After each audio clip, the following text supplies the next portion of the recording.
That fella couldn't do anything. He couldn't even kneel to pray. And he got saved. Are you saved? That fella couldn't join the church. He couldn't join the church. He couldn't get baptized. He couldn't get baptized. He woke up with God. He woke up with the devil. Are you saved? So that fella didn't take the sacraments, didn't take the sacraments. Didn't say the rosary, didn't take the rosary. Didn't tithe, didn't tithe. He went to heaven, he went to hell. You saved? Didn't keep the law, he didn't keep the law. He broke the commandments, he broke the commandments. He didn't keep the golden rule, he didn't keep the golden rule. He woke up in glory, he woke up in the pit. Are you saved? You're saved. If you're not saved, you're over here or you're over here. You sure ain't in the middle. He said, Lord, remember me, thou comest thy kingdom. And Jesus turned to him and said, verily I say unto thee, today shalt thou be saved. It's like that. You have been saved? If you ever saved, you were saved like that.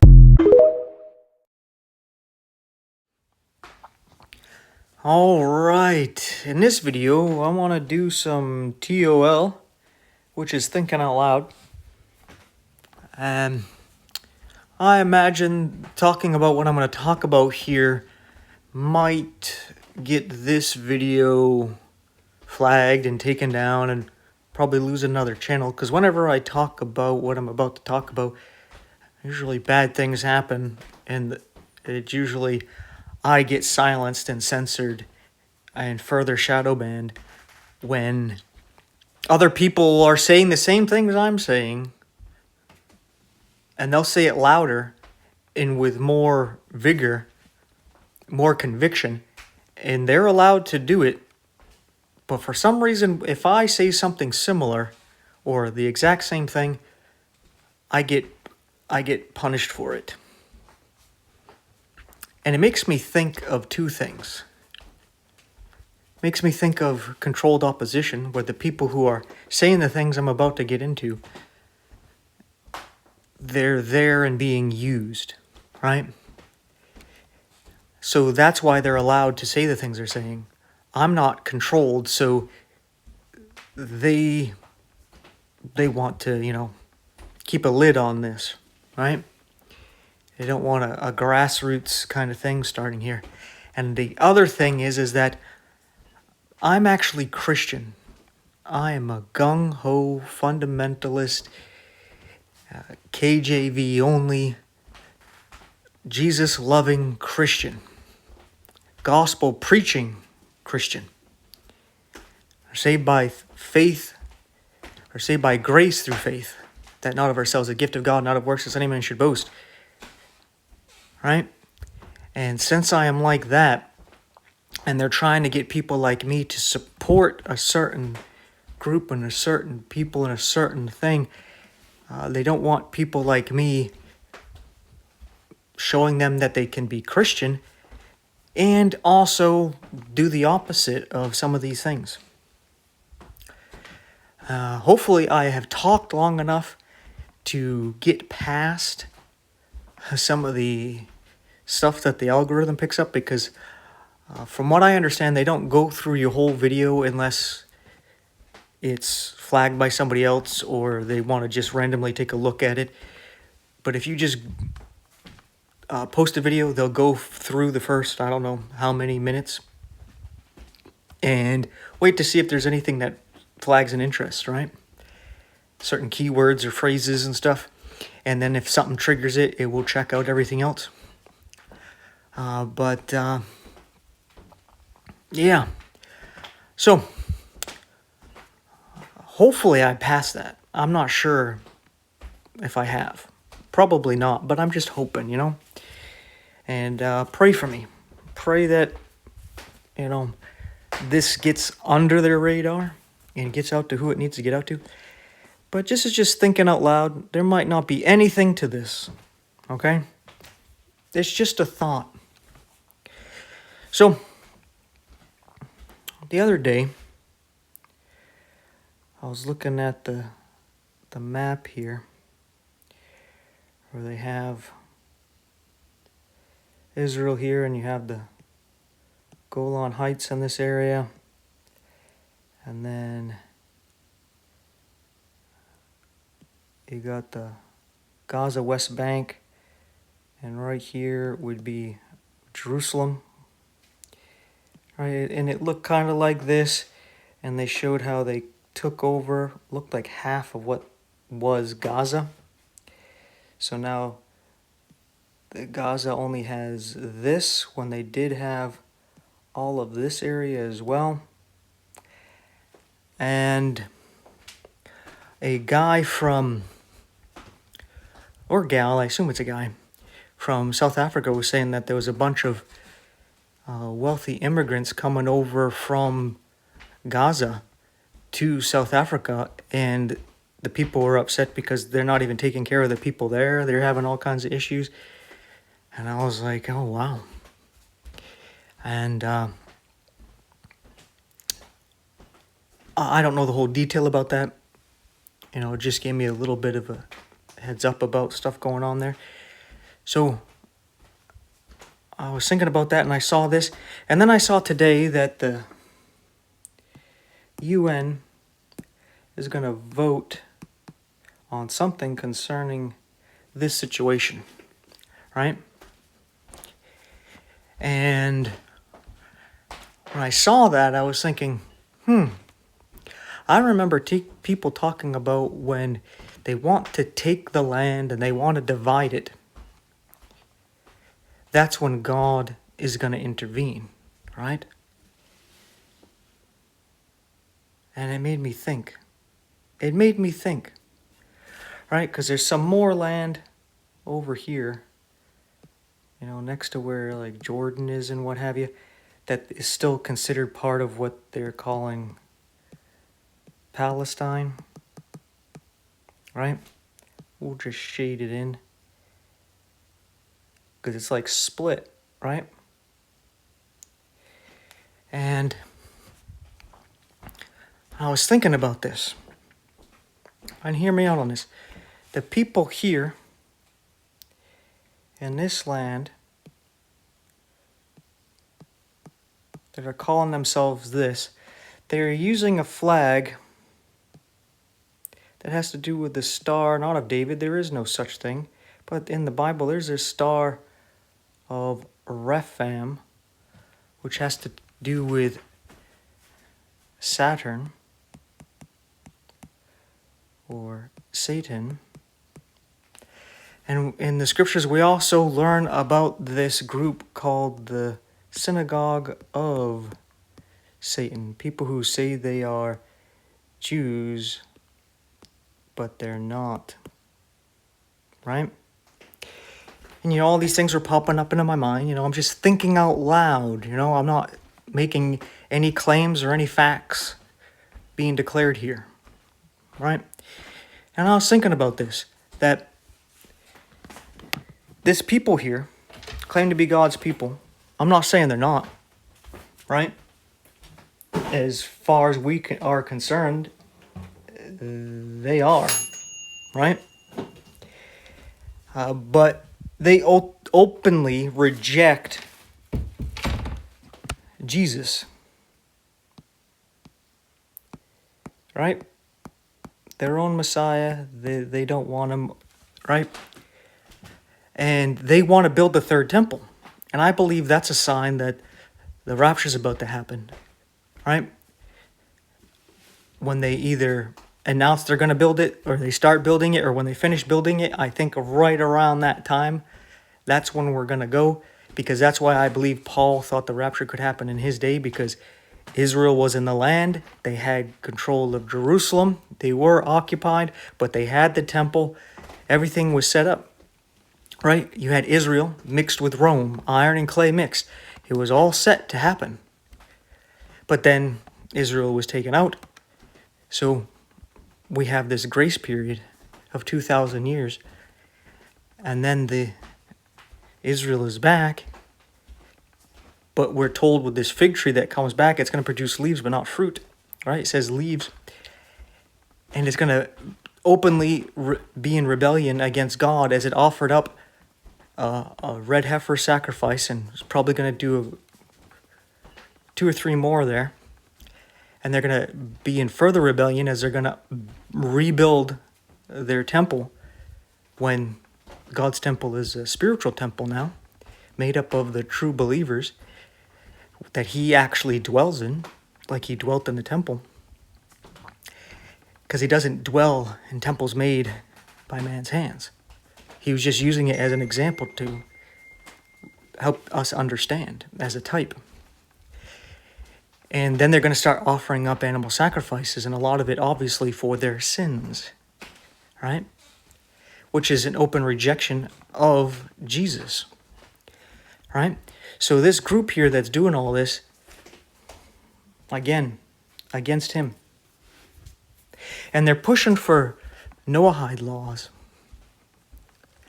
Noahide laws are not necessarily evil, other than one of them is about idolatry.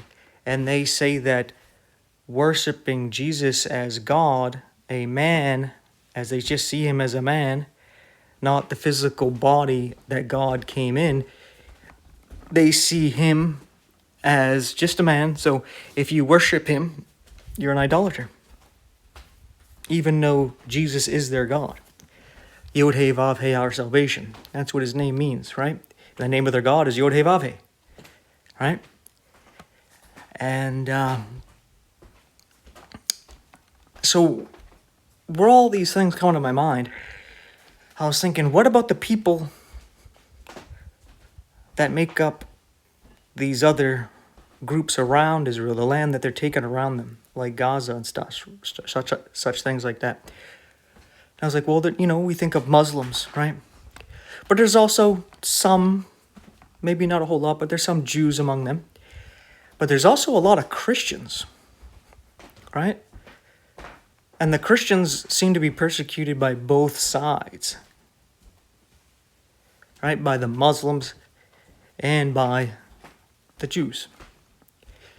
And they try to appeal to the Jews for some help against the Muslims because, the enemy of my enemy is my friend kind of thing. But, Israel would only help out because they want to deal with the bigger problem in their area, which would be Muslims. At least I would imagine they look at them as the bigger problem. And I was thinking about that. The people who are suffering here and being pushed out, a lot of them are actually ethnically Jewish. They might not be religiously Jewish, right? But ethnically they are, from the bloodline of Abraham, Isaac, and Jacob. And I thought that was interesting.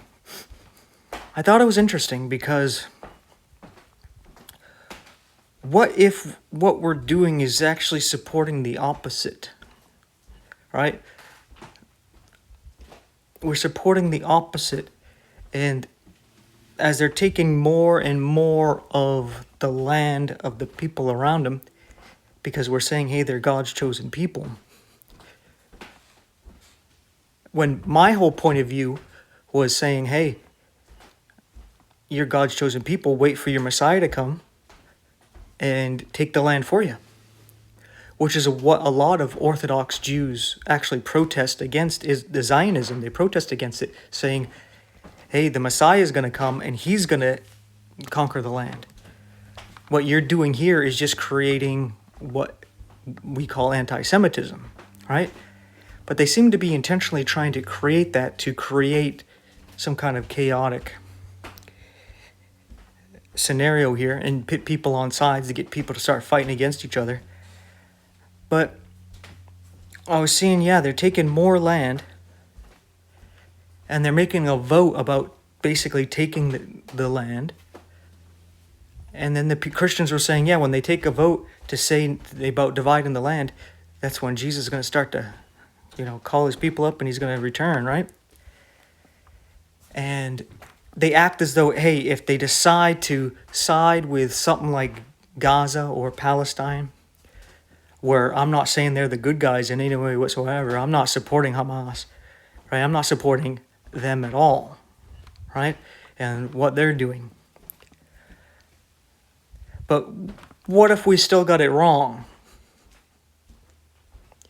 And when they keep taking away the land from these people, if they vote to say yes, that's what they're doing. They're taking away the land he gave these people and giving it to this synagogue of Satan. And maybe this might not be the trigger of when it actually happens, but what if they keep pushing forward and they take all of this right here? So if I can just bring up the eraser so that they just take it all. So they don't have that anymore. It all belongs to quote unquote Israel. And then they take all this as well, so that there is no more Palestine, Gaza. This area is all Israel. What if they do that? And they have this and they start building the temple.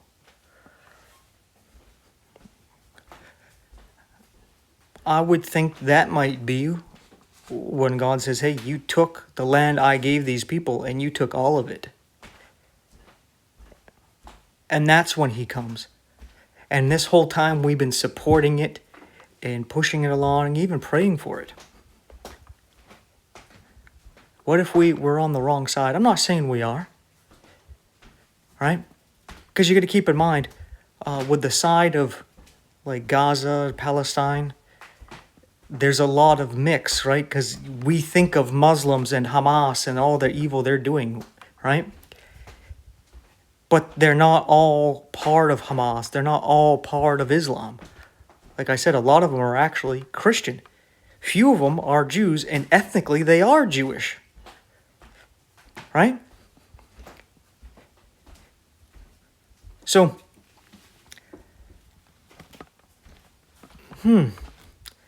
you got these people who are coming from some other place, mainly from Europe, some from Asiatic areas like Russia, Kazakhstan, right? And they're saying they are Israel, and they got this homeland here. What if, they're fulfilling prophecy, but we got it wrong, right? We got it wrong. Because think of this. For example, Tel Aviv is the gay capital of the world, for example.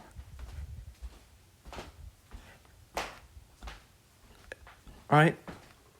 I mean, that's against the Torah. That's against what God said. That's against Christian values as well, right? Yet it's openly okay. And they have a big problem in Israel as well with, let's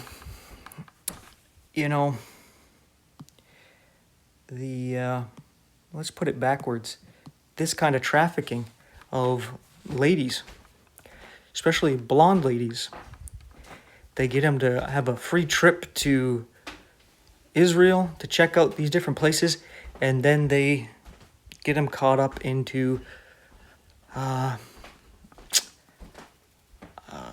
brothels and stuff, prostitution, and say they have to pay for their ticket that got here and to get them back and all this stuff and get them all caught up into this, right? And they mess up their lives and use them and abuse them, and it's a big problem, right? So these people are not innocent. Both sides are definitely not innocent. It's like, I understand people who just want to stay back, like myself. I'm not, you don't want to choose a side. But there's times I think about this, and I'm like, I think we might have it wrong. Because ultimately, in the end, I think Jerusalem is going to unite with the UN at the end of World War III, or whatever is about to happen here. And that's going to be the headquarters of the UN, or whatever they're going to call it at the time. A new version of the League of Nations and United Nations and what have you. And Jerusalem is going to be headquarters of the world. And Israel as a state, as a nation, is going to be the head of the world. Kind of like how America seems to be right now, but is falling. Right? And I believe that's going to be why it's called Babylon. It's confusion. It's the iron and clay mixed. But the reason why it's mixed is because the clay that is mixing with it, Israel, is apostate. And we're actually supporting it and praying for this to happen. Maybe we're, in a way, hey, yeah, let's do that so that Jesus comes back. But at the same time, God's going to judge us as Christians. Not that we got to worry about losing our salvation. But think about that. Just imagine, God's point of view. Do you think that's the right thing for us to be doing? I'm not going to say if it is or isn't, but it's definitely something to think about. Right? Definitely something to think about.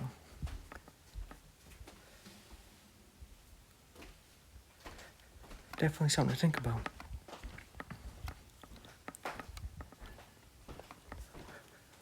Because something's definitely weird here.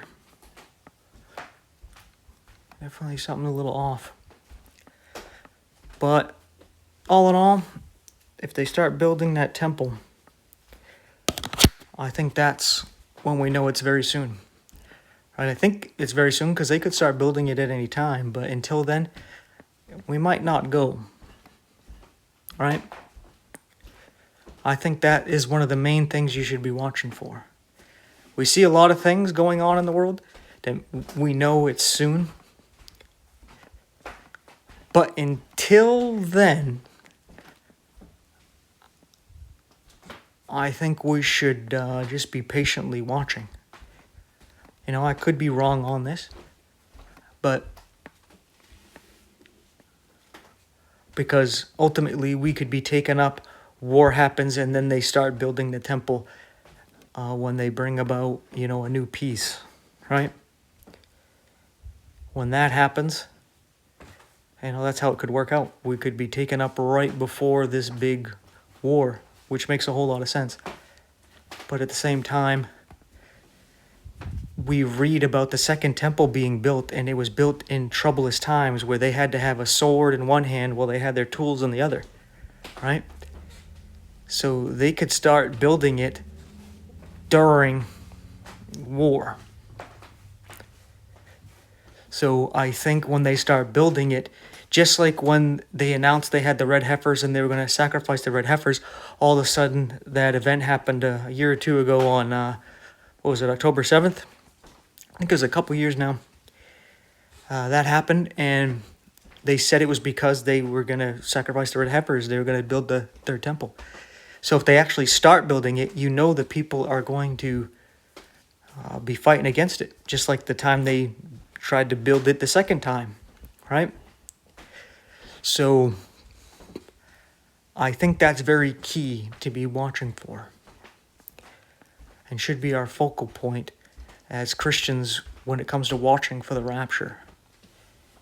Because the end time events can't happen without that temple. Right? And even though it's being built and there might be some trouble going on, right? That does not mean that we might not be here until it's completely finished either, right? Because the Christians in Paul's day, they thought, hey, those of us that are alive and remain will be caught up with them, right? So the temple was built, everything was set, but they were still there, right? They were still there. So that's just something to think about. But anyway, that is that. Hopefully I don't get flagged for this because it wasn't in support of, these people, just blind support of them.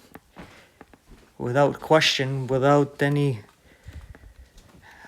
criticism, yeah.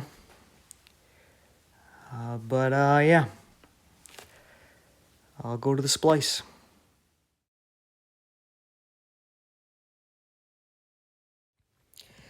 Alright, it's the end of the video. And I figured I would do an ending segment to my video so I don't have to keep repeating myself. But I do want to remind you to do what Isaiah said to do and seek out the book of the Lord and read it, putting line upon line, precept upon precept, here a little, there a little, doing what Paul said, and studying the word, showing yourself approved unto God, rightly dividing the word of truth. And if you read English, that would be the KJV. And then do what John has Jesus recorded telling the church of Philadelphia, and keep his word, preserve it, protect it, hide it in your hearts, and not deny his name. And then Jesus will never be able to tell you do err not knowing the scriptures, and he'll keep you from the hour of temptation, which is going to come upon all those that dwell upon the earth here shortly. And with that being said, I'd like to ask you for your support. You watching the video all the way to the end helps out a lot, but if you could like, subscribe, hit the bell icon, share the video, share the channel, interact in the comments section. These things help out a lot, especially with people telling me that their likes are not being registered, that they get unsubscribed, and all kinds of other ways being shadow banned. Your help in this way was greatly appreciated. And if you're able to give me a little bit more time and pray to our Heavenly Father that he keeps this ministry going and he uses it to reach those who he wants to reach, to get the truth out to the world, to make it a bright light, and to feed his sheep, to feed his children, even to bring forth more children, and that he would watch over all of us, his born-again believers, and take care of us, provide for us, and protect us, even after he comes and gets us, which looks like it's going to be real soon. And just to amen in Jesus' name to that should be all we need. But if you could help out some more, I know times are rough and they look like they're getting rougher, but if you're able to support financially, there's a few ways you can do so in the info description box, such as PayPal, Venmo, and there's a couple other ways you can support if you so choose to do so, which would make sure I can keep this ministry going longer than the foreseeable future, because this kind of support has been drying up there. It's pretty much non-existent lately. So if you could help out in that way, it would be greatly appreciated to make sure I can keep doing this. But if you could at least pray, I know God will provide. And sometimes it's a change of ministry, so maybe it won't be a ministry online anymore. But hey, if you want to keep seeing this stuff, pray. And with all that being said, thank you so much again for your time and attention, for watching this video all the way through. I appreciate it. Take care of yourself. I'll see you in the next one, and may God bless you and yours.